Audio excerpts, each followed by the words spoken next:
معاكم احمد غازي فني صيانه من شركه المهندس مهندس صناعات الهندسيه والتكليف الحديث فرع حدائق.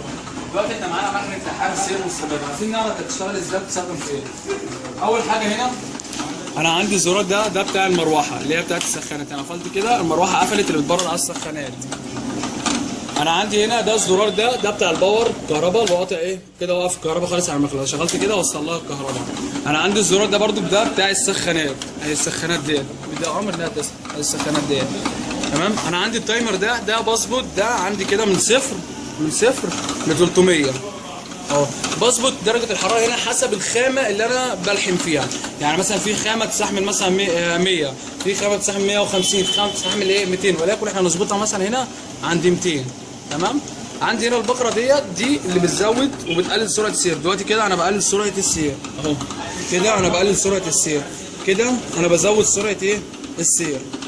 هذه المكنه سهله وبسيطه وكهربتها كهربه البيت العاديه 220 فولت، كهربتها كهربه البيت العاديه 220 ايه فولت. مقدمه من شركه المهندس مهندس صناعات الهندسيه والتكليف الحديث. دلوقتي هنعمل اول تجربه هنا، نجرب كيس فاضي كده اهو، مقدمه من شركه المهندس مهندس صناعات الهندسيه والتكليف الحديث اهو، الحمد مظبوط اهو اهو، مقدمه من شركه المهندس مهندس صناعات الهندسيه والتكليف الحديث. ثاني برضه الكيس اهو، مقدمه من شركه المهندس مهندس صناعات الهندسيه والتكليف الحديث،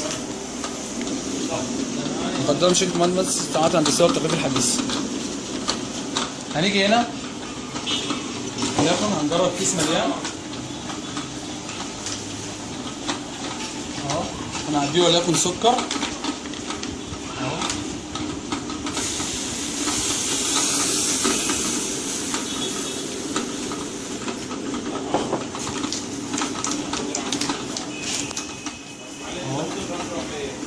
هنبدأ نلحم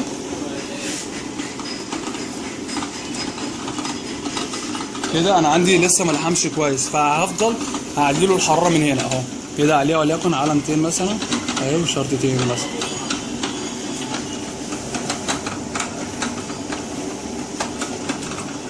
اول ما اللمبه الحمراء دي بتقيد هي كده وصلت السخانات، وصلت للحراره اللي انا طالبها منها اللي انا ظابطها عندها. مقدمه من شركه المهندس مهندس صناعات الهندسيه والتكليف الحديث.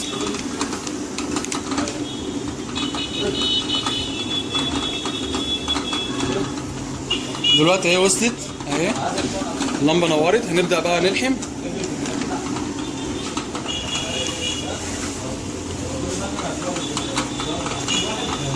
مقدمه من شركه المهندس مهندس صناعات الهندسيه والتكليف الحديث اهو، اللحام مظبوط اهو. مقدمه من شركه المهندس مهندس صناعات الهندسيه والتكليف الحديث. كان معكم احمد غازي فني صيانه من شركه المهندس مهندس صناعات الهندسيه والتكليف الحديث في فرع حدائق.